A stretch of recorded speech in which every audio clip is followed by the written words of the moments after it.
بسم اللہ الرحمن الرحیم۔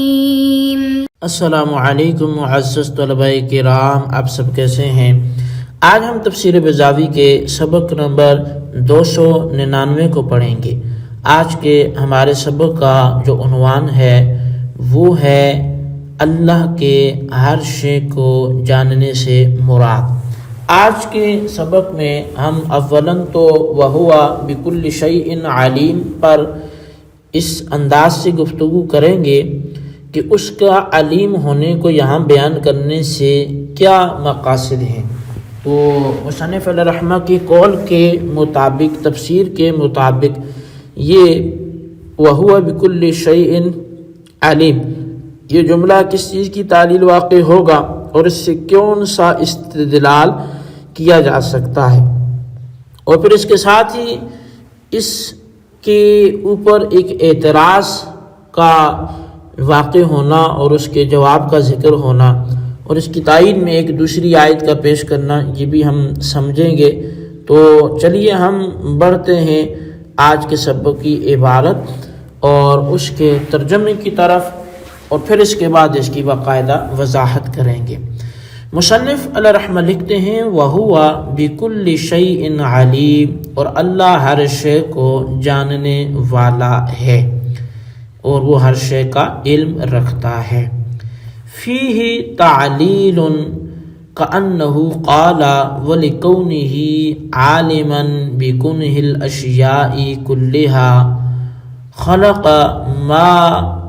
خلق على هذا النمط الاکمل والوجہ الانفع۔ گویا یوں فرمایا کہ چونکہ اللہ تعالی تمام اشیاء کی حقیقتوں کا علم رکھتا ہے، اس لیے اس نے جو کچھ بھی پیدا فرمایا اس کامل ترین اور مفید ترین طریقے پر پیدا فرمایا جو وہ جانتا ہے، اور فرمایا کہ وَاسْتِدْلَالٌ بِأَنَّ مَنْ كَانَ فِعْلُهُ عَلَى هَذَا النَّسْقِ الْعَجِيبِ وَالتَّرْتِيبِ الْأَنِيقِ كَانَ عَلِيمًا۔ اور اس آیت میں اس بات پر استدلال ہے کہ جس ذات کی تخلیق اس انوکھے نظم اور نادر ترتیب پر ہو وہ یقیناً علیم ہوگا، وہ یقیناً جو ہے وہ علیم ہی ہے۔ فَإِنَّ إِتْقَانَ الْأَفْعَالِ وَإِحْكَامَهَا وَتَخْصِيصَهَا بِالْوَجْهِ الْأَحْسَنِ الْأَنْفَعِ لَا يُتَصَوَّرُ إلا من عالم حکیم رحیم۔ اور فرمایا کہ اس لیے کہ افعال کی پختگی اور ان کا ٹھوس پن اور ان کا عمدہ ترین اور نافع ترین صورتوں سے خصوصی تعلق، یہ سب صرف اسی ذات سے متصور ہو سکتا ہے جو عالم بھی ہو، علم بھی رکھتا ہو، حکیم بھی ہو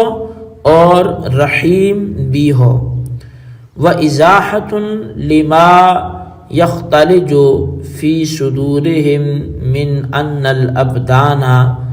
بَعْدَ مَا تَبَدَّدَتْ وَتَفَتَّتَتْ أَجْزَاؤُهَا وَاتَّصَلَتْ بِمَا يُشَاكِلُهَا۔ اور اس آیت میں ان شبہات کا ازالہ ہے جو کافروں کے دلوں میں پیدا ہوتے ہیں کہ جب اجسام وہ ریزہ ریزہ ہو جائیں گے، پھٹ جائیں گے، اور ان کے اجزاء وہ بکھر جائیں گے، منتشر ہو جائیں گے اور اپنے ہم شکلوں میں مل گھل جائیں گے، تو کیف تجمع اجزاء کل بدن مرۃ ثانیۃ، تو پھر ہر جسم کے اجزاء کو دوبارہ کیسے جمع کیا جائے گا؟ وہ بھی اس طرح کہ بحیث لا یسجز شیء منها ولا ينضم الیہا ما لم یکن معها، کہ ان اجزاء میں سے کوئی جز الگ نہ ہونے پائے اور ان کے ساتھ کوئی دوسرا جز شامل نہ ہونے پائے، کما کانا، جو ایسے ہی ان کو بنائے گا کہ جیسے وہ پہلے سے تھے۔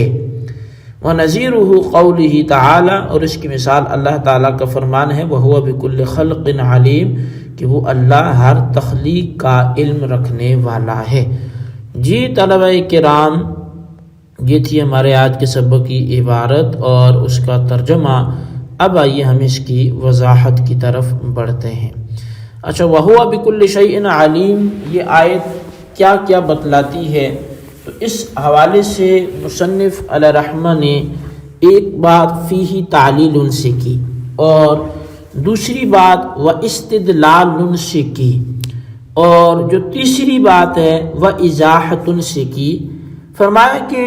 اس آیت کے مقاصد میں سے پہلا مقصد تو یہ ہے کہ، یا اس کے افادیت میں سے پہلا فائدہ تو یہ ہے کہ اس میں تعلیل ہے، یعنی اس میں اس بات کی علت بتلانا ہے کہ چونکہ اللہ تمام اشیاء کی حقیقتوں کا علم رکھتا ہے اور وہ ہر چیز کی گہرائی پر نظر رکھتا ہے، تو اب وہ جو جس چیز کی تخلیق فرمائے گا تو وہ یقیناً اسی طریقے پر ہوگی، وہ کامل ترین طریقہ ہوگا، وہ نفع بخش طریقہ ہوگا۔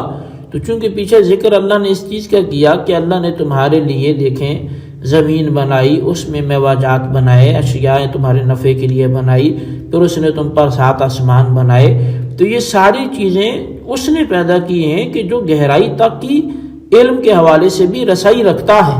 اور وہ ہر شے کی گہرائیوں کو جاننے والا ہے۔ تو لہٰذا جو اس شان کا مالک ہوگا تو وہ جو چیز بنائے گا یقیناً پھر وہ کامل چیز بنائے گا اور وہ نافع چیز، نفع مند چیز بنائے گا۔ اور اس کے بعد فرمایا کہ دوسرا اس بات پر بھی استدلال ہے کہ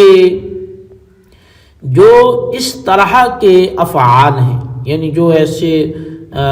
اتنا بڑا آسمان بغیر کسی ستون کے، بغیر کسی کجی کے،